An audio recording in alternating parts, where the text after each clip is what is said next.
A found footage time travel movie. I can dig it. Wait, what? It's produced by Michael Bay. Oh, shit.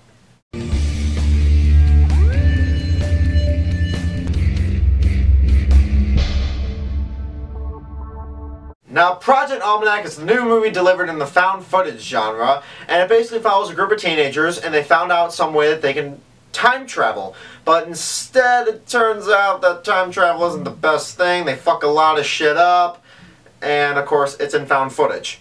Now, when I first saw the trailer, it did remind me a lot of Chronicle, which I love. I mean, I own it on Blu-ray. Of course I really like it. It's a found footage superhero movie, and it's very, very good. And the trailer for that movie reminded me a lot of this movie, so I'm like, this movie could actually be really, really good.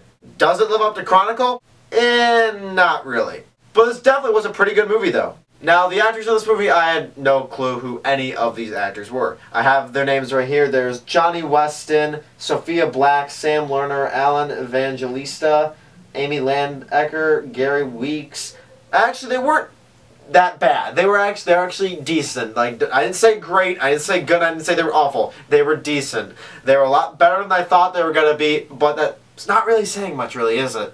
And when you do a found footage movie, you gotta make sure you don't use too much extreme shaky cam, which this movie did not at all. This movie actually did a very good job actually knowing what you're watching, because sometimes during found footage movies it gets too shaken up and you don't even know what's going on half the time. I mean, maybe like once or twice it happened, but it wasn't in very important parts. Wherever there was a really big scene going on, they did it very, very well. And also, I think it had a very good screenplay, especially for January. It had a lot better writing than I thought it was going to be, and the direction actually was pretty good as well. There were quite a few parts of this movie where my eyes were actually glued to the screen because I wanted to know what was happening. But unfortunately, that doesn't happen as much as I wanted to. I'm not saying there's not a lot of action in this movie. There really is. But there's a lot of them that are just too cliche, and I just knew were going to happen, and they just really weren't original. And with, like, Chronicle, a lot of stuff that happened I hadn't really seen in a found footage movie, and I think that's a big reason why I loved Chronicle so much. But with this one, they just use a bunch of stupid found footage cliches, and that's found footage has now become found some cliches nowadays. And it just sometimes is dragged and dragged. We knew what was going to happen. We stopped caring at quite a few parts. Not all the time, but quite a few.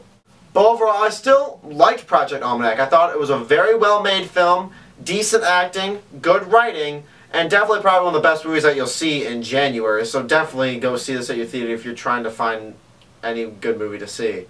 Unless you just see an Oscar contender movie in the movie theaters, and just go see that, in my opinion. I will be giving Project Almanac a B-. I think it is a good movie. There were definitely a lot of problems with it, but I did have a good time watching it, so that's why I gave it a little bit of a higher grade than you thought I would.